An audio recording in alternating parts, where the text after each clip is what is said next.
गोफनगुंडा सतीश सातोनकर लिखित मराठवाडा मुक्तीसंग्रामाची गाथा आणि शिवसेनेच्या जन्माची कथा. प्रकाशक the Deccan Lion publishers, Parbhani. अभिवाचक नरेश गुंड.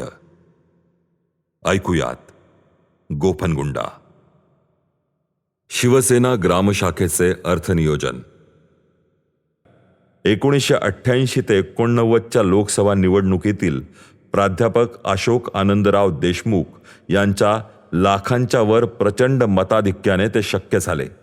या महान दुसऱ्या राजकीय स्वातंत्र्याच्या लढाईचे नायक होते ते दिवाकर नारायण रावते आणि महानायक हिंदू हृदय सम्राट बाळासाहेब ठाकरे.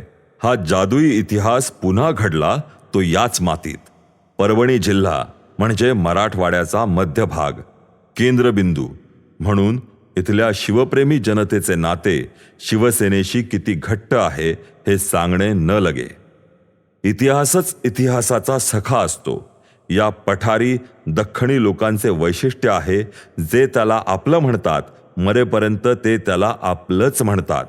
जगात शेकडो वर्षांपासून मराठवाड्यातून विठू नामाचा गजर करत भागवत धर्माची पताका खांद्यावर घेत पायी वारी करणारी परंपरा याच मातीची. पंढरपुरातील विठ्ठल रखुमाईशी या कष्टकऱ्यांचं असलेलं नातं आज जगाला भुरळ घालत आहे. हीच परंपरा कायम ठेवत विदर्भातील शेतकऱ्यांच्या आत्महत्या थांबाव्यात, त्यांना धीर बळ देण्यासाठी नागपूर ते परभणी अशी नंग्या पायाने भर उन्हाळ्यात काढलेली कापूस दिंडी. मजल दरमजल करत विदर्भ आणि मराठवाड्यातील शेतकऱ्यांनी शिवसेनेचे नेते दिवाकर रावतेंनी कापूस दिंडीच्या रूपाने जो भागीरथ प्रयत्न केला त्याला मराठवाड्यातील दख्खणच्या पठाराचा वारसा आहे. वारसा असल्याशिवाय माणूस आरशासारखा वागूच शकत नाही. दिवाकर रावते म्हणजे काय? निव्वळ आरसा. तुमची जशी असेल प्रतिमा तशीच ती दिसते. वाणी भागवत धर्माची, शाश्वत सत्याची, नरोवा कुंजरोवा नाहीच. एक घाव दोन तुकडे हा गुणच मुळात मराठवाड्याचा आत्मा. जय पराजयाच्या, सत्य असत्याच्या अमृत मंथनातून दख्खणच्या या पठाराला जे मिळाले ती खडी आणि स्पष्ट मराठी बोली कवी मुकुंदराजाची. जिवंतपणीच दंतकथा या सदराखाली मराठवाड्यातील वर्तमानपत्र ठळकपणे बातम्या लिहितात. तेव्हा पुन्हा भूतकाळात डोकावत 1985 ते 90 या जादुई काळातील राजकीय उलथापालथीमध्ये शिवसेना केंद्रबिंदू असते. अशी शिवसेना घडवत असताना आपण बरोबर घेतलेले सहकारी, उघड्या नागड्या आर्थिक नागावलेल्या कृषी संस्कृतीचे ग्रामीण वारस. फार कमी लोकांना हे माहीत असावे, परभणी जिल्ह्यामध्ये शिवसेना खेड्यातून दुर्गम वाड्या तांड्यावरून कळमनुरी, जिंतूर, गंगाखेड या डोंगरी भागातून शहराकडे आली. म्हणून 1988 ते 89 पासून देश आणि महाराष्ट्रातील दिग्गज काँग्रेस नेते परभणी लोकसभा आणि विधानसभा पाडण्यासाठी जंग पछाडून गेले.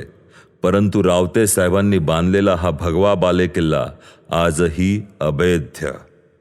साधा ओरखडाही त्यावर कुठे दिसत नाही. यावरून संघटन बांधणीचे शास्त्र आणि माणसातच देव पाहून माणसाच्या आतील उर्मीला हात घालत ओतप्रोत आत्मविश्वासाने उभे केले की माणूसच शस्त्र होऊन जातो, अस्त्र होऊन जातो.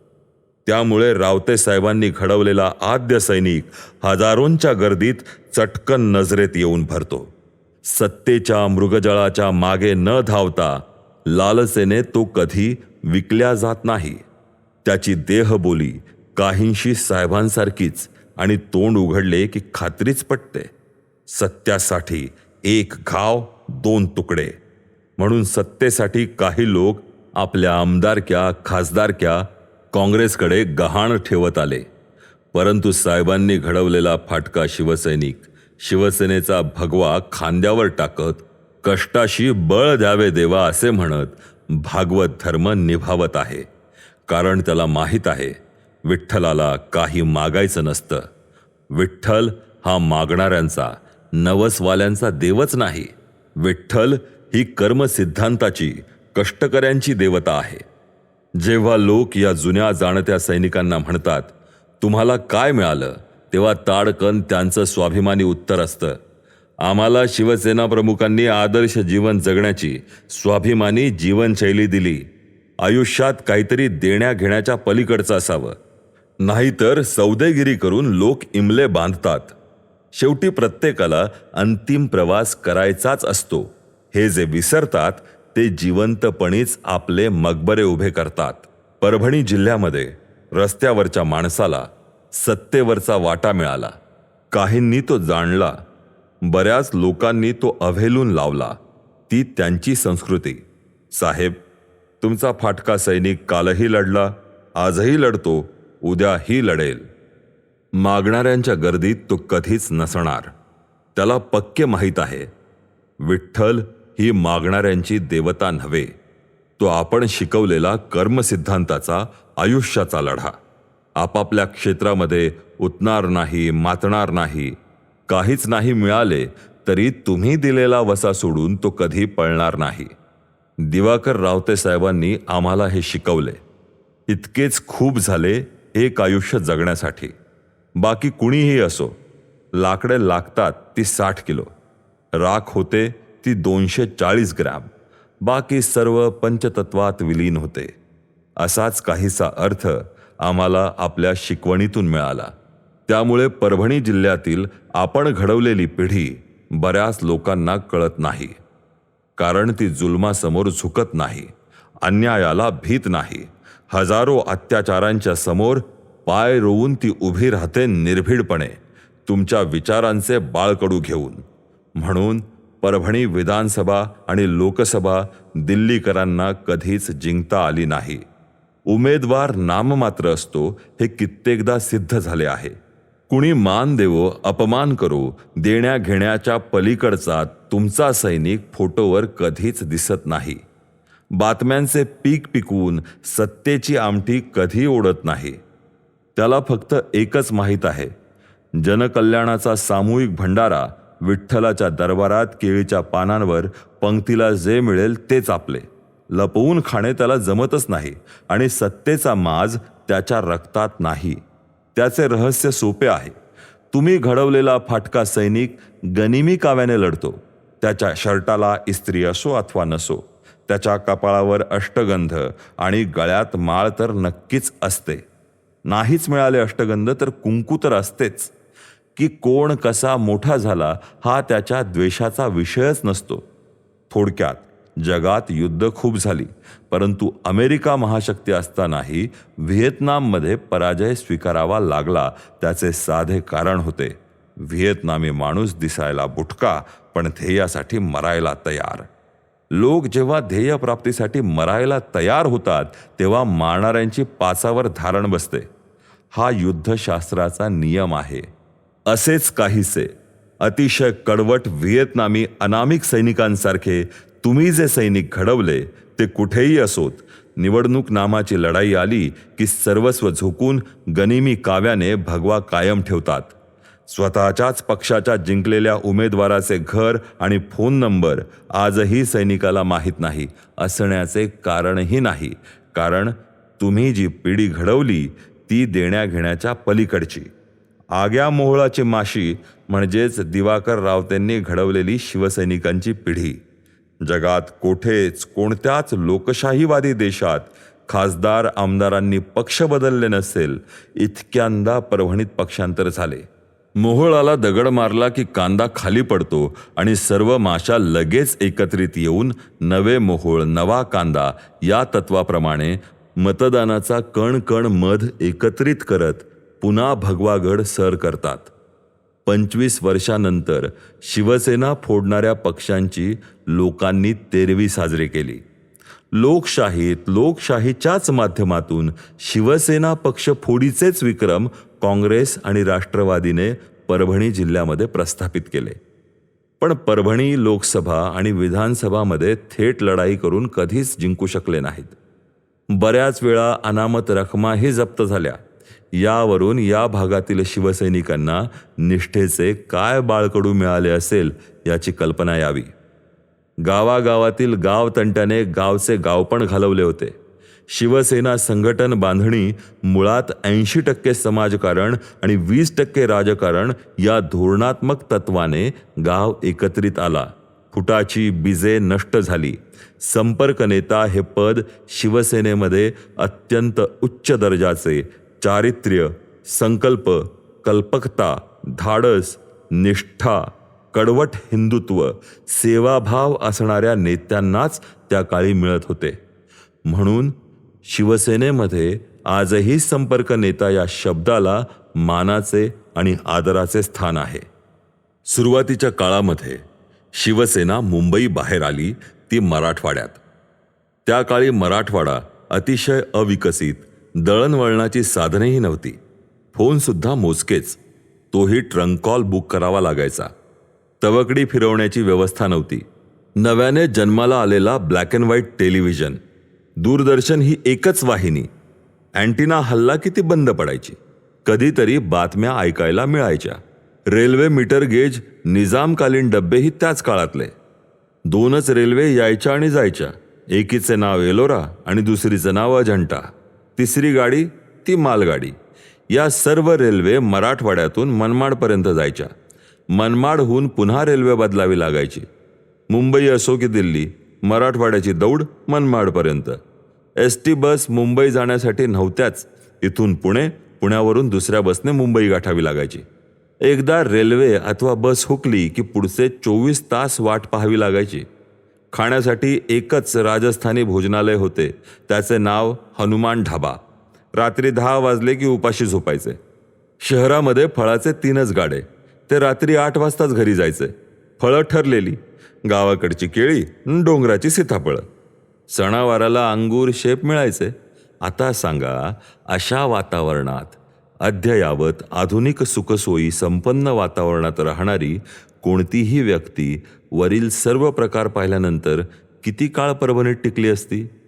खानपाने अगदी भिन्न. मराठवाडा म्हणजे फिक्या वर्णातही ठेचा टाकण्याची पद्धत असलेला प्रदेश. लाल भुरकी, बोर्नविटासारखे खातात इकडचे लोक. इथला माणूस खानपानाचीही तडजोड करणारा.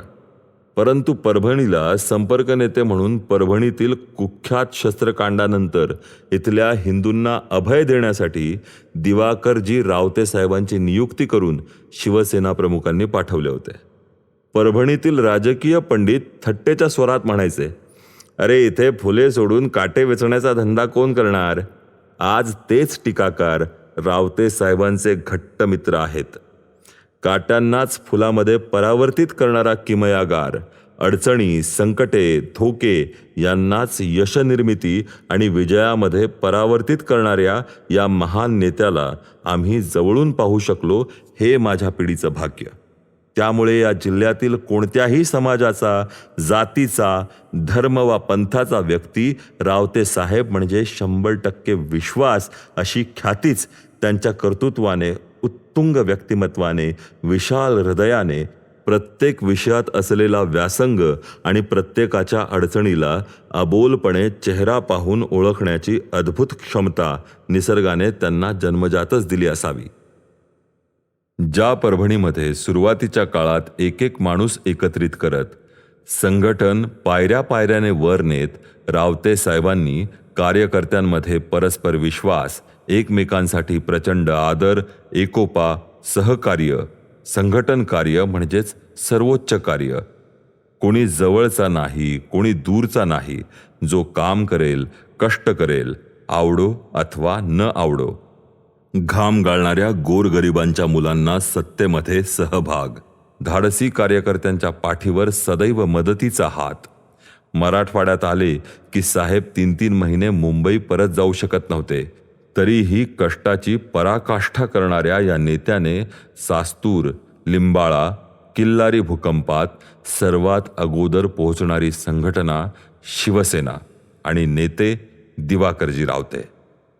भारतीय सैन्य दलानेही शिवसेनेच्या अहोरात्र झोकून काम करण्याच्या परोपकारी सेवावृत्तीची दखल घेत शिवसेनेच्या आपातग्रस्त मदत कार्याची मुक्त कंठाने स्तुती केली होती. हे कार्य तब्बल 6 महिने चालले. स्वतःच्या बळावर शिवसेनेने राबवलेले आपादग्रस्त भूकंपग्रस्तांसाठी केलेले कार्य आजही मराठवाड्यामध्ये आदर्श सेवाभावी समर्पित कार्य म्हणून मराठवाड्यात या कार्याचा गौरवाने उल्लेख होतो.